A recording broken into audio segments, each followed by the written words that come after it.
When Lauren and I were still in America a few months ago, we had to go through a process of getting a visa put into our passport so we could live in Spain. And on the visa is a thing called an NIE. That's the identification number for foreigners.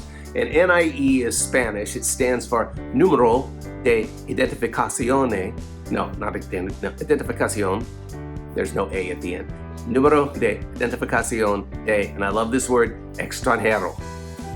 Extranjero is a foreigner. I don't know if I'm pronouncing it right. Extranjero means foreigner. It's very similar to extraño, which means stranger. But there's another phrase that sometimes is used for foreigner here in Spain, and I absolutely love it because the phrase is, I don't know why this is making me giggle, hombre de otro país, which means man of another country. So I am un hombre el otro país. I am el hombre de otro país.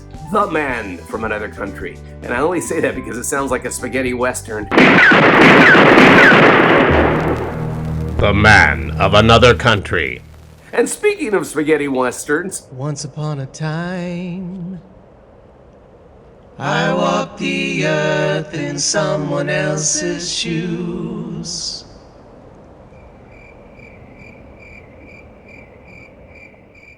if you've ever seen the iconic Sergio Leone film, The Good, the Bad, and the Ugly, starring Clint Eastwood, Lee Van Cleef, Eli Wallach, you are certainly aware of, I'm going to use the word iconic again, but it's an iconic moment at the end when the three characters, the good, the bad, and the ugly, man with no name is Clint Eastwood, he's the good, Angel Eyes is Lee Van Cleef, he's the bad, and then Tuco is played by Eli Wallach, he's the ugly. The three men have a face-off at Sad Hill Cemetery, and it's this circular cemetery. The middle of the cemetery is this like bull ring space, and the three of them have a shootout or a gunfight there, and you know, things happen. If you haven't seen it, go see it.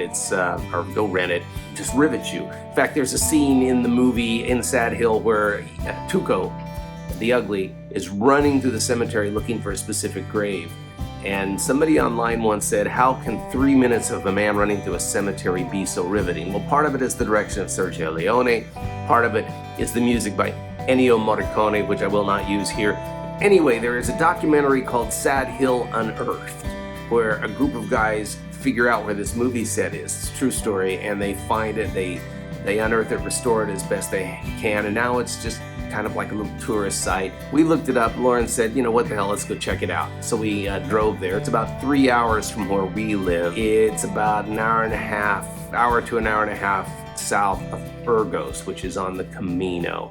When my wife Lauren and I, the lovely Lauren, we were moving and packing and getting rid of shit, I found all the old Super 8 and regular 8 reels, home movies from when I was a child, and silly home movies that I made when I got a Super 8 camera myself as a graduation gift in 1981. So I got a thing called Movie Maker Pro. I was transferring all these videos, and I was kind of shocked by some of the stupid things I did on Super 8. I was a goofy kid, as you can probably tell.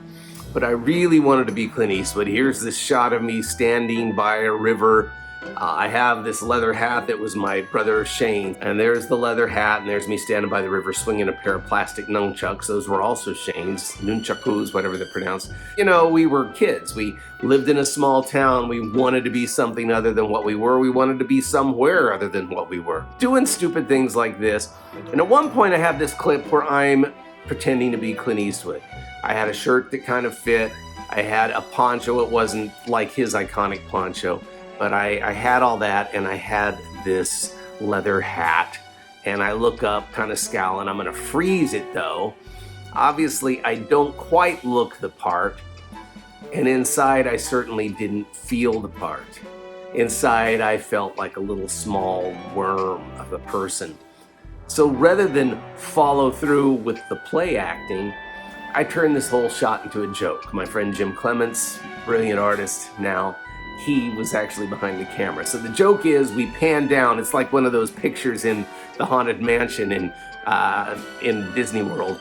But we pan down, and I'm wearing, you know, goofy little red track shorts, and I'm wearing these big old clogged men's shoes, which were sort of right on the cusp of the edge of fashion at the time, no socks, and my hand is gently caressing the leaf of a plant. Because on the top, I may look like I'm this macho guy, but down below, I'm really this sort of vulnerable, scared kid. And then when it pans back up, I kind of do this little effeminate, because I felt small and fragile and vulnerable, and those were feminine characteristics. They weren't masculine characteristics in my head. And that's kind of a disturbing shot. I can accept it now because, gosh, I was 18 years old. That same summer, I used that camera to do, because Raiders of the Lost Ark came out that summer. And Indiana Jones sort of supplanted the man with no name as the iconic badass that I wanted to be. So I did an Indiana Jones movie because I wanted to be Indiana Jones. I didn't have all the accoutrements you can see in this early shot from back. I'm wearing kind of a little tweed pork, not quite a pork pie. I wanted to be Indiana Jones, but deep inside, once again, I didn't feel like Indiana Jones. So when the face is revealed, it's not Indiana Jones' face, it's me with the horn rim glasses, kind of like what I wear today. They've become iconic. They're even in my logo, you know. Me with the horn rim glasses, outraged, self-righteous goof, which is sort of how I saw myself. I wasn't playing Indiana Jones. I was playing me pretending. I was playing me cosplaying. And the joke is, I couldn't pull it off. That's the whole joke, is I can't pull off Indiana Jones because deep inside I didn't feel like a man. The reason I say that is because it took getting sober, walking the Camino multiple times to get to a point where I can be comfortable with that kid's vulnerability, his sensitivity, the frightened parts of him that I still have. I can get comfortable with that. I can find a group of guys, which I have, that I can sit down and say, do you know, guys, today I'm scared. So when I go out to Sad Hill Cemetery, it's sort of like coming full circle from this goofy kid who wanted to be a man to a kid who found what it meant to be a man, to visiting the site where he first became enamored with this concept of man, walking out there, but being totally comfortable with the man he is, not needing to pretend he's the man that he saw on the big screen, but just walking out there being himself and enjoying this moment.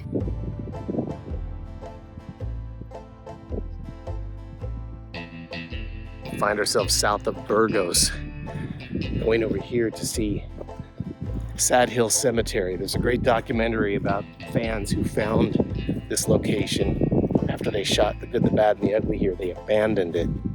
These fans found it and restored it. I'm gonna go over and say hi to Clint Eastwood.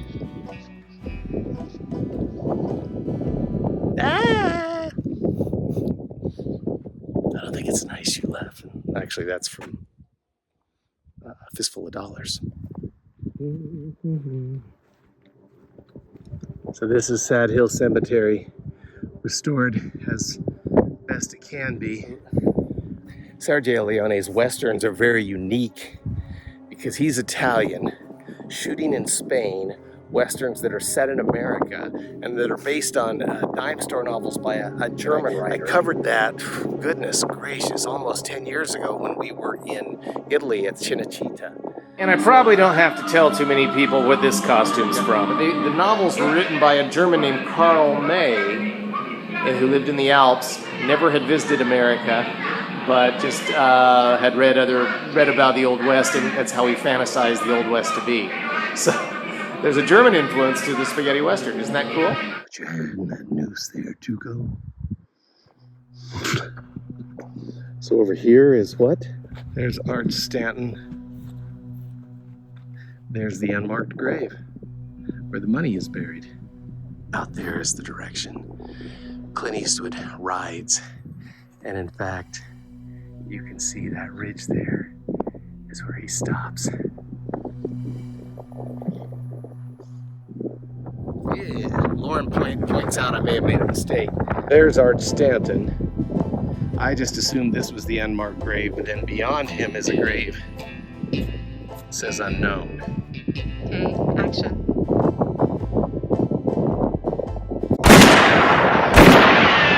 There are cattle up there, and wouldn't you know it, right about the place where they put the rock with the name of the grave, there's a cow patty. That's not cool. Oh well, let's get out of here. I wasn't going to do this because there were people here, but it looks like they're all leaving, and I know my brother Shane would kill me if I didn't do it. So.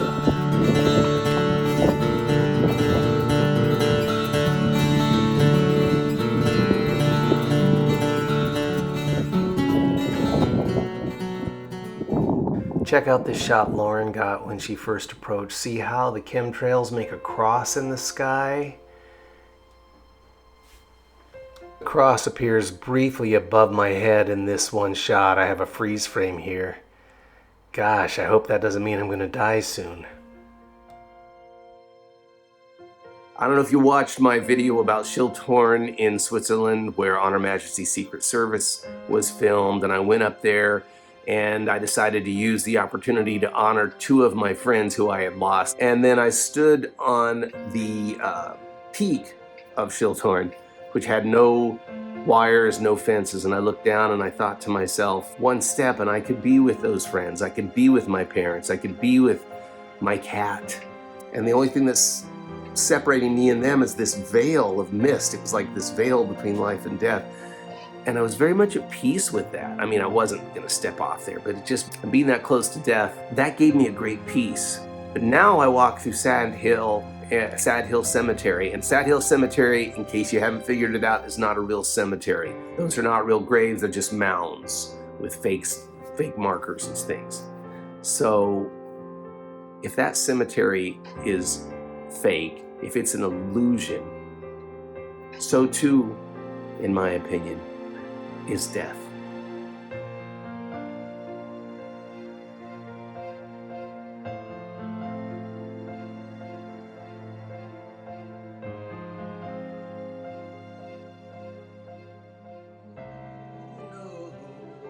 There's too much left. Suppose I were to kill you for a thrill. Don't let me hear you say life's taking you nowhere. Pain down the return to the whistle of the night. You'll return to the